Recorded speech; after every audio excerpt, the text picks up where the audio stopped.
পথহারা মানুষের পথিক হয়ে এসেছিলে ধরা ধামে কোরআন নিয়ে।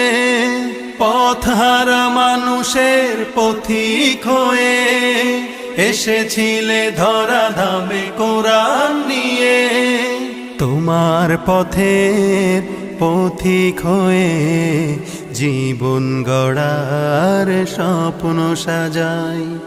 তোমার পথের পথিক হয়ে জীবন গড়ার স্বপ্ন সাজাই।